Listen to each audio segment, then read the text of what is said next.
Welcome students. RBSC board exam 2024 कक्षा 10th Sanskrit subject का ये मॉडल पेपर आपके लिए बहुत ही महत्वपूर्ण होने वाला है। इस मॉडल पेपर के अंदर अपन बात करेंगे कि आपके संस्कृत का पेपर किस तरह का आता है और 80 में से 80 नंबर आप कैसे प्राप्त कर सकते हैं। तो इससे जानने के लिए आप पेशेंस बना करके वीडियो को पूरा देखना है और चैनल पर पहली बार आए हैं तो ज़रूर सब्सक्राइब भी कर लेना है, क्योंकि आपको यहाँ पर सब्सक्राइब करने के बाद चार ऐसे मॉडल पेपर मिलेंगे जो आपको किसी भी चैनल पर नहीं मिलने वाले हैं।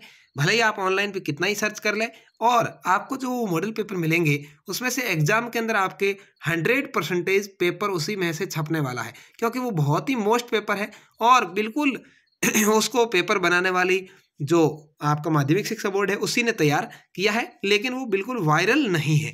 तो चलिए उनको वायरल करवाना भी आपकी जिम्मेदारी होगी।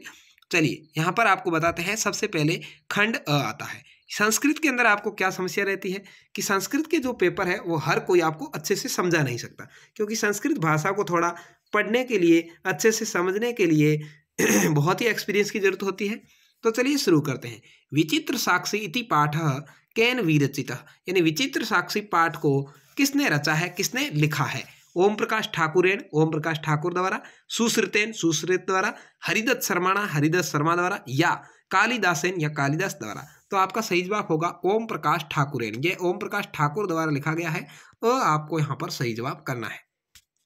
अगला क्वेश्चन है, बुद्धिमान नरः कीदृशं कर्म न कुर्यात्। बुद्धिमान व्यक्ति है वो कैसे कर्म नहीं करता? हित कर्म, ये तो करता है भाई।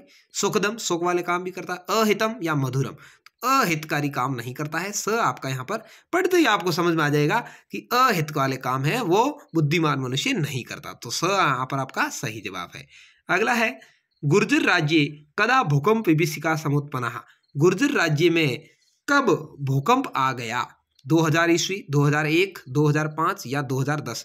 ये गुर्जर की जगह यहाँ पर गुजरात राज्य है मेरे अनुसार, और इसका भूकंप है वो 2001 में 26 जनवरी के दिन आया था। कब आया था भाई? 26 जनवरी 2001 को। ठीक है, तो यहाँ पर ये गुजरात राज्य है, गुर्जर राज्य की जगह गुर्जर राज्य वैसे गुजरात को ही कहा जाता है। तो यहाँ आपका बी राइट हो जाएगा।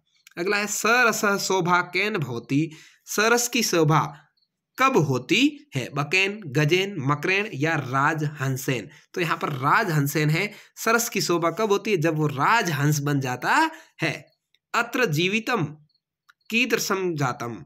हम जीवित हैं ये कब पता चलता है? वह जीवित है ऐसा कब पता चलता है? तो यहाँ पर है दुर्वहम। कब है? दुर्वहम। सरलम, सुखदम, अनंतम, तो दुर्वहम है। राजपुत्र से किम नाम आसित। राजपुत्र का क्या नाम था? मान सिंह, देव सिंह, राज सिंह या अमर सिंह। तो यहाँ पर आपका सही जवाब है राज सिंह। क्या है भाई? राजपुत्र का नाम राज सिंह था। ये आपके जो पाठ में से लिया गया है कि वहां पर राजा के पुत्र का क्या नाम था, तो राज सिंह नाम था। अगला है, दिगंबर इत्यस्य पदस्य संधि विच्छेद। दिगंबर का क्या होगा भाई? दिक धन अंबर। कहाँ पर लिखा हुआ देखिए, दिक प्लस अंबर, यहाँ पर ब आपका सही जवाब हो जाएगा। दिगंबर का संधि विच्छेद होता है दिक धन अंबर। अगला है, इत ततः इत्यस्य संधि पदम भवति। इतः ततः, तो यहाँ पर ये विसर्ग है, इसका स हो जाएगा। क्या हो जाएगा? इतस्ततः हो जाएगा। इतस्ततः यहाँ पर कहाँ लिखा हुआ है? द में लिखा हुआ, तो द आपका यहाँ पर 8वें क्वेश्चन का राइट आंसर है, इतस्ततः। ठीक है, सत्व संधि है। अगला है, जसत्व संधि उदाहरणम अस्ति। अब यहाँ पर जसत्व संधि का उदाहरण आपको बताना है, तो यहाँ पर इसका अर्थ है बुद्धि। बुद्धि है जो जसत्व संधि का उदाहरण है। ठीक है, अगला है देखिए, बुद्धन, जो वो त का द हो गया, तीसरा वर्ण होता है ना, उसको जसत्व संधि कहते हैं। बुत्त होता है। ठीक है, बुत्त धन दी होता है तो उसका बुद्धि हो जाता है, त का ध हो जाएगा। ठीक है, धी होता है, द हो जाएगा, त का द। ठीक है, इस तरह से आपको हो जाएगा। अगला है, रुत्व संधि उदाहरण अस्ति। यहाँ पर रुत्व संधि का उदाहरण कौन सा है? तो यहाँ पर आपका सही जवाब है प्रात रुदेति। क्या है? प्रात रुदेति। आपका इसका संधि विच्छेद होगा प्रातः धन उदेति। क्या है? प्रातः प्लस उदेति है और विसर्ग का र हो जाता है, तो इसको रुत्व संधि कहते हैं। प्रातः उदेति, र है तो रुदेति हो जाएगा। ठीक है, तो प्रातर रुदेति। अहोरात्रम इत्यस्य पदस्य समास विग्रह। अहोरात्र का समास विग्रह क्या है? तो अहस्य रात्रिस्य। ठीक है, अहस्य रात्रिस्य, दिन और रात। अहोरात्र कहते हैं दिन और रात को। अगला द्वंद्व समास का उदाहरण है। द्वंद्व समास का उदाहरण क्या होता है भाई? द्वंद्व समास के अंदर तो बीच में और लग जाता है, और संस्कृत के अंदर उसका पीछे का भाग है वो हो जाता है ओ। तो यहाँ पर नवरात्रु भी है, लेकिन यहाँ नव है इसलिए इसके अंदर द्वंद्व नहीं होकर के द्विगु समास हो गया। कौन सा हो गया? द्विगु हो गया। तो यहाँ पर देखिए गोपाल, केशव गोपालऊ, तो केशव और गोपाल, द आपका यहाँ पर सही जवाब। दोनों के पीछे ओ था, मैंने आपको ध्यान रखने को कहा था, पीछे ओ आता है, ठीक है। देखिए ओ है, इसमें भी ओ है, वहां द्वंद्व समास होता है, लेकिन यहाँ पर ये पहले नव आ गया, नव जो संख्यावाचक शब्द है तो ये द्विगु हो गया, तो ये यहाँ से द्वंद्व से बाहर हो गया, तो पीछे द्वंद्व कौन सा रहा, केशव गोपालऊ, ठीक है। इस तरह से यहाँ पर द आपका सही जवाब है। ऐसे आपको द्वंद्व समास का पता लगाना है। अगला है सचक्रम इत्यत्र क समास। सचक्र के अंदर कौन सा समास है, तो इसके अंदर अव्ययी भाव समास है, क्योंकि इसके अंदर ये स है, जो उपसर्ग लगा हो वहां अव्ययी भाव समास होता है, ठीक है। अगला है अपभ्रंश इत्यत्र पदे क उपसर्ग। अपभ्रंश के अंदर कौन सा उपसर्ग है, तो इसके अंदर सीधा सा उपसर्ग पड़ा है, कौन सा भाई, अप प्लस भ्रंश, अप उपसर्ग पड़ा है तो अप हो गया। निर्वेदः इत्यत्र उपसर्ग शब्द च पृथकम कृत्वा लिखत। निर्वेद का उपसर्ग और शब्द आपको पृथक करके लिखना है, तो यहाँ पर है निर्धन वेद। क्या है भाई, निर्धन वेद, इसका अलग अलग होगा, ब आपका सही जवाब है। तो आपको संस्कृत के अंदर इस तरह से अच्छे से मैंने समझा दिया है कि 15 क्वेश्चन आएंगे, उसको आप कैसे कर सकते हैं। इस तरह की छाननी आप परीक्षा के अंदर उत्तर पुस्तिका के अंदर बनानी है आपको, और उसके अंदर आंसर भरने। अगला है निर्देश अनुसार रिक्त स्थान की पूर्ति करनी है। यहाँ पर देखिए इनसे मिलाकर के ही शब्द बनेगा। ज्ञान धन कत्वतु प्रत्यय से सर्वत्र पूजित, तो क्या हो जाएगा भाई, जो ज्ञानवान हो वो सभी जगह पूजा जाता है, तो क्या हो जाएगा, ज्ञानवान, ठीक है। यहाँ पर ज्ञानवान बन जाएगा। दूसरा है चटक धन टाप वृक्षे तिष्ठति, तो क्या हो जाएगा, चटका, कौन, चिड़िया, चिड़िया को चटका कहते हैं, ठीक है। तो चटका वृक्षः तिष्ठति, चिड़िया वृक्ष पर बैठती है। अगला है नगरे खाली जगह वस्ती, जन धन तल है, तो तल का त बसता जनता हो जाएगा, क्या हो जाएगा, जनता, ठीक है। नगरे जनता तिष्ठति, वस्ती रहती है, ठीक है। मम ऊपरी खाली जगह कृपा अस्ति, हरि शब्द का षष्ठी विभक्ति का एक वचन करना है, तो षष्ठी विभक्ति में होता है हरे, मम ऊपरी हरे कृपा, ठीक है। मम ऊपरी हरे कृपा अस्ति, मम मेरे ऊपर हरि की कृपा है, तो हरे हो जाएगा।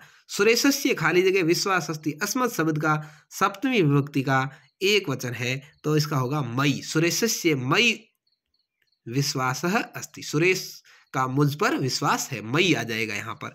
अगर है राम स्वः लेखम खाली जगह, लिख धातु का लिट लकार है, लिख धातु का लेखिष्यति होता है, राम स्वः लेखम लेखिष्यति, क्या होता है, लेखिष्यति, ठीक है ना। लेखिष्यति यानी लिखेगा, लेखिष्यति, ठीक है। इस तरह से रामः स्वः लेखम लेखिष्यति, राम कल स्व का अर्थ कल है, लेख लिखेगा, ठीक है। धनास्याः सकृपण मणि, सेव धातु का लट लकार है, सेव धातु के अंदर क्या होता है भाई, सेवते, क्या है, सेवते, ठीक है।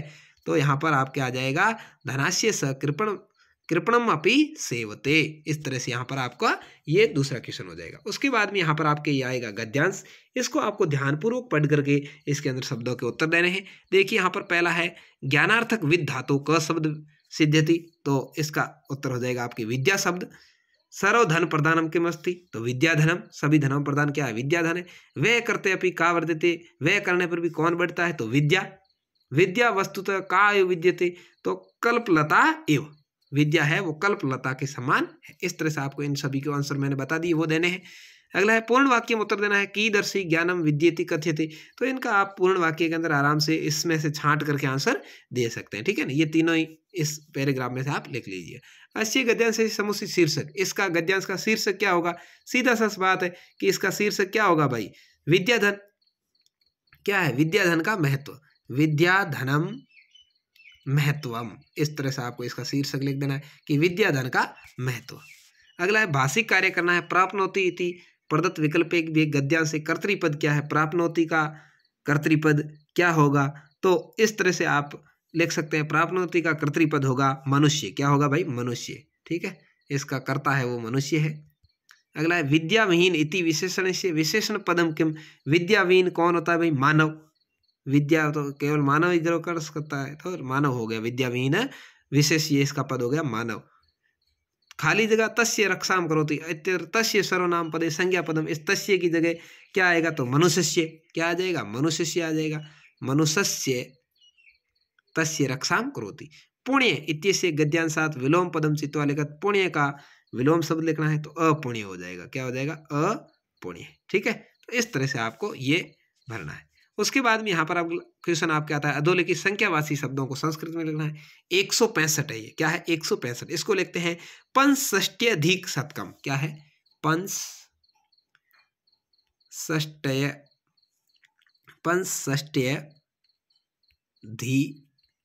शतकम, ठीक है शतकम, पंचषष्ट्यधि शतकम, ट के नीचे हलंत है, पंचषष्ट्यधि शतकम, तो 165 हो गया।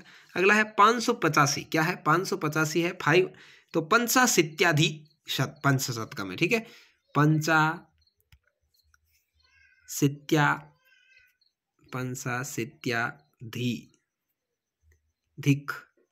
पंचशतम, 500 है, ठीक है पंचशतम, पंचाशीत्याधिक पंचशतम यानी 500 से 85 अधिक, पंचशीत्याधि यानी 85 अधिक पंचशतम 500, ठीक है। इस तरह से आपको ये 2 नंबर का आएगा। उसके बाद चौथा है खंड ब, हरि रोचते भक्ति रेखांकित विभक्ति और उसका कारण लिखना है। तो हरि के योग में यहाँ पर चतुर्थी विभक्ति है, वो रुच के योग में हुई है, ठीक है चतुर्थी विभक्ति है रोचते, रोच के योग में चतुर्थी विभक्ति एरिया में। अगला है साधु कर्ण्यो बधिर अस्ति, साधु कान से माना कि गूंगा है, सुनता नहीं है, ठीक है बधिर है। तो यहाँ पर आपके जो 5वां क्वेश्चन है इसके अंदर साधु कर्णाभ्यो बधिरः अस्ति, इस तरह से शुद्ध करना है, वाक्य संशोधन करना है। तो साधु का साधु ही रहेगा, कर्णाभ्याम होगा, कर्णियों की जगह क्या होगा कर्णाभ्याम, कर्णाभ्याम, ठीक है साधु कर्णाभ्याम बधिरः अस्ति, इस तरह से हो जाएगा। अगला है राजा तू रक्षक भवति, रेखांकित पद की जगह प्रश्न निर्माण करना है। रक्षक की जगह क्या आएगा, तो रक्षक की जगह आएगा क्या आ जाएगा भाई छठे में, रक्षक की जगह कीदृशम आ जाएगा। क्या आ जाएगा राजा तू कीदृशम भवति, कीदृशः भवति, ठीक है और पीछे यहाँ पर क्वेश्चन मार्क, ठीक है। अगला है निर्गुण गुणम न वेति, रेखांकित पद की जगह प्रश्न निर्माण करना है। तो कह गुणम न वेति, निर्गुण की जगह आपको कह लिख देना है, कह गुणम न वेति, पीछे क्वेश्चन मार्क। अधोलिखित हिंदी भाषायाम सप्रसंग भावार्थ, इसका आपको ये श्लोक दिया, विचित्रे खलु संसारे नास्ति किंचिन अर्थकम अश्वचेद धावने वीर भारस्य वहने घर, इसका आपको हिंदी में अनुवाद लिखना है और प्रसंग लिखना है कि कौन से पाठ में से लिया गया है। अगला है अधोलिखित अन्वय, यहाँ पर आपको इसका अन्वय पूर्ति करनी है। 10वां है स्वयं की पाठ्य पुस्तक में से कोई 2 श्लोक लिखने हैं जो आपके प्रश्न पत्र में नहीं आए हो। 11वां सौहार्द्य प्रकृति शोभा, इस पाठ का सार आपको हिंदी भाषा में लिखना है, 2 नंबर का आपके क्वेश्चन आएगा। उसके बाद में यहाँ पर अगला क्वेश्चन आपके आया है पर्याय पद मेली, इसको आपको मैं मिला करके बता देता हूँ, आराम से आप मिला सकते हैं। निदाघे का अर्थ होता है ग्रीष्म काले, ठीक है। नली नानी, नली नानी का अर्थ होता है कमलानी, क्या है भाई नली नानी का अर्थ होता है कमलानी, ठीक है नलिनी कमल। वाराम का अर्थ होता है जलानी और सरसा का अर्थ होता है तडागशी, सरस का अर्थ होता है तालाब तडाग, ठीक है। इस तरह से आपको 12वां क्वेश्चन करना है। 13वां मंजूषा में से शब्दों को चुन करके यहाँ पर लिखना है। देखिए ये भी बहुत ही सिंपल क्वेश्चन आपके आता है। यहाँ पर पहले में आ जाएगा सदा समय से सदुपयोगम, ये सदा 1 नंबर पे आ जाएगा। 2 नंबर है भूकंपित समय, भूकंप के समय क्या करना चाहिए, बहिगमने उचितम भवति, बाहर जाना उचित है, 2 नंबर पे ये आ जाएगा। स गायकः उच्चई गीतम गायति, तो यहाँ 3 नंबर पे उच्चई आ जाएगा, ठीक है। इस तरह से आप इनको आराम से कर सकते हैं, 3 नंबर सरल तरीके से आप प्राप्त कर सकते हैं। उसके बाद खंड स आता है, आपको इसको पढ़ना है अच्छे से और पढ़ करके इसमें से ही उत्तर देने हैं, तो इनको ज़्यादा दिखाने की आपको ज़रूरत नहीं है। यहाँ पर इसको भी पढ़ना है, इसकी उत्तरमाला मैं आपको दिखा दूंगा, वहाँ से आप इनको देख सकते हैं।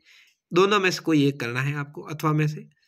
यहाँ 15वां है, इसमें से भी आपको ये श्लोक पढ़ करके इसमें से ये उत्तर देने हैं, या ये वाला श्लोक पढ़ के ये उत्तर देने हैं, अथवा में है। 15वां है यहाँ पर नाट्यांश आपको पढ़ना है, प्रश्नों को उत्तर देने हैं, इसको पढ़ करके आपको इन प्रश्नों को उत्तर देने हैं, अथवा ये काक और गज वानर की बात पढ़ करके आपको इनके उत्तर देने हैं। ये मैं आपको उत्तरमाला में दिखा दूंगा।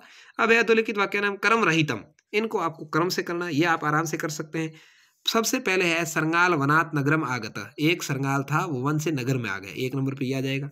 फिर 2 नंबर पे क्या हुआ, सरंगाल नील भांडे पतितः, सरंगाल नीले पात्र में गिर गया, 2 नंबर पे आ जाएगा। 3 नंबर पे क्या हुआ, वन्य जंतुषु तस्य आधिपत्यम अभवत, और वन्य जीव थे उन्होंने उसको अपना राजा स्वीकार कर लिया, 3 नंबर पे आ जाएगा। 4 नंबर पे क्या हो भाई, स अन्यान सरंगालान दूरम कृतवान, उसने दूसरे सरंगालों को यहाँ से दूर भगा दिया, क्योंकि उसको पता था कि उनको पता चल जाएगा कि मैं उनकी जाति का हूँ। 5वें में क्या हुआ भाई, सर्वे सरंगाला महाशब्दम कृतवान, सभी सरंगार जोर जोर से चिल्लाने लगे, हु करने लग गए, ठीक है। तो सरंगाल से उत्थाय वनम प्रतिम पलायत, तो सरंगार से राह नहीं गया और जब भी आपकी भाषा बोली जाती है ना तो वो उसके साथ में बोल लेता है, इसलिए सरंगाल वहां से उठ करके वन की तरफ भाग गया। उसको पता चल गया कि अब मेरा भांडा फूटने वाला है। तो इस तरह से आपको इनको सबसे पहले नंबर पे इसको लिखना है, फिर 2 नंबर पे इसको लिख देना है, फिर 3 नंबर पे इसको लिखना है, और उसके बाद में 4 नंबर पे इस लाइन को लिखना है, 5 नंबर पे इसको और 6 नंबर पे इसको लिखेंगे। तो ये आपको 6 नंबर का आराम से 3 नंबर का जो क्वेश्चन है 3 नंबर आराम से मिल जाएंगे। आप अथवा में ये भी कर सकते हैं, लेकिन मेरे अनुसार वो आपके सही रहेगा। उसके बाद खंड द आता है यहाँ पर। इसमें आप प्रार्थना पत्र लिख सकते हैं संस्कृत भाषा में, अथवा खुद को राजकीय उच्च माध्यमिक विद्यालय उदयपुर का प्रधानाचार्य महोदय को खेल व्यवस्था करवाने के लिए लिखना है, और यहाँ इसको लिख सकते हैं। तो आप दोनों में से जो आपके ठीक रहेगा वो लिखिएगा। मेरे अनुसार आपकी लेटर ठीक रहेगा, ऊपर वो पत्र ठीक रहेगा, जो एप्लीकेशन है वो। यहाँ पर आपको इस चित्र को देख करके इसके ऊपर 8 वाक्य लिखने हैं। चित्र आपको दिख रहा है कि ये कोई गांव का चित्र है। यहाँ पर बहुत सारे पेड़ पौधे हैं, यहाँ पर लोग इधर उधर कोई काम पे जा रहे हैं, यहाँ बच्चे खेल रहे हैं, यहाँ आपस में बच्चे कुछ खा रहे हैं, यहाँ पर माँ है जो बच्चे को स्कूल वगैरह पहुँचा रही है, यहाँ पर एक महिला बैठी है, यहाँ पर झूला लगा हुआ है। ये कोई बगीचे का चित्र है, यहाँ फूल खिल रहे हैं, ठीक है। ये बगीचे के अंदर लोग घूमने आए हैं, ये एक बगीचे का चित्र है, और इसमें से एक सड़क भी निकली हुई है। इस तरह से आपको संस्कृत में 8 वाक्य इसके लिखने हैं, या आप चाहें तो इसको पूर्ति कर सकते हैं। ऊपर ये दिए हुए हैं, इनमें से ले लेकर के आपको पूर्ति करनी है, तो आपके लिए ये आसान रहेगा वैसे। उसके बाद में अधोलिखित वाक्य कैसा 4 वाक्यों को संस्कृत में लिखना है। तो मैं आपको 6 के 6 के आंसर बता देता हूँ, आपको कोई 4 है वो लिखना है। सज्जन दुर्जनों से डरते हैं, एक होता है सज्जना दुर्जनेभ्य विभेयन्ति। क्या है? सज्जना दुर्जनेभ्य विभयन्ति। दूसरा, ये गोपाल का भाई है, अयम गोपालस्य भ्राता अस्ति। तीसरा है सीता पुष्प सूंघती है, सीता पुष्पम जिघ्रति, सूंघने को जिघ्रति कहते हैं। बालक घर की ओर जा रहे हैं, बालका गृहं प्रति गच्छन्ति, ठीक है, बहुत सारे हैं इसलिए जा रहे हैं, गच्छन्ति होगा। मोहन चलता हुआ गिर पड़ा, मोहन चलन अपततः। सभा में कवि कविता पढ़ते हैं, सभायाम कवयः कविताम पठन्ति, ठीक है। तो इस तरह से आपके ये 20 क्वेश्चन हो जाएंगे, और मैंने आपको इसको पूरा समझाने का प्रयास किया। आप कहें तो मैं आपको उत्तरमाला और दिखा देता हूँ, जिसमें कुछ क्वेश्चन छूट गए थे, उसको आप देख सकते हैं। जो भी संस्कृत भाषा अपने भारत देश की भाषा है, भारत से प्यार करते हैं, अपनी माँ से प्यार करते हैं, वो जरूर चैनल को सब्सक्राइब करके वीडियो को लाइक और शेयर करेंगे। चलिए मैं आपको उत्तरमाला दिखा देता हूँ। ये है मॉडल पेपर नंबर 6 की आंसर की, आप आराम से देख सकते हैं। मैं धीरे धीरे इसको स्क्रॉल करते हुए ऊपर की तरफ बढ़ा रहा हूँ, जिसमें सभी सवालों के आंसर दिए गए हैं। वैसे मैंने आपको अधिकतर क्वेश्चंस अच्छे से समझाने का प्रयास किया है। वीडियो कैसा लगा कमेंट करके आपको जरूर बताना है, जिससे कि 4 जो बेस्ट मॉडल पेपर है वो आपको सबसे पहले मिल सके। इसके लिए आप चैनल को सब्सक्राइब करके बेल आइकन दबा करके रखिए। ये यहाँ पर पाठ का सार था, और यहाँ पर ये 12वां क्वेश्चन मैंने आपको हल करवा दिया, निदाघ कालीन ग्रीष्म काल में। यहाँ पर ये इस तरह से इन सभी के आंसर थे। 15 क्वेश्चन के आंसर अथवा वाले इन दोनों पढ़े हैं। ये 16वें क्वेश्चन भी है, इनको आप अच्छे से हल कर लें। ये सरंगाल का वो क्रम वाला, और यहाँ पर ये जो दूसरे वाक्य लिखने थे वो है। यहाँ पर ये इस तरह से आपको एप्लीकेशन लिखनी है, आप आराम से देख सकते हैं। और यहाँ पर ये अथवा में जो वार्षिक उत्सव के बारे में था वो है, या 19वां क्वेश्चन है। आराम से आप उस बगीचे का गार्डन का लिख सकते हैं, या आप वो जून में जो 29 दिनांक को मनाया जाता है उसके बारे में यहाँ अंतर्राष्ट्रीय योग दिवस का लिख सकते हैं, ठीक है। यहाँ पर ये संस्कृत के अनुवाद थे। तो इस तरह से आपका ये था संस्कृत का पेपर। मुझे उम्मीद है आपको ये जरूर पसंद आएगा। धन्यवाद, जय हिंद, वंदे मातरम। मिलते रहेंगे।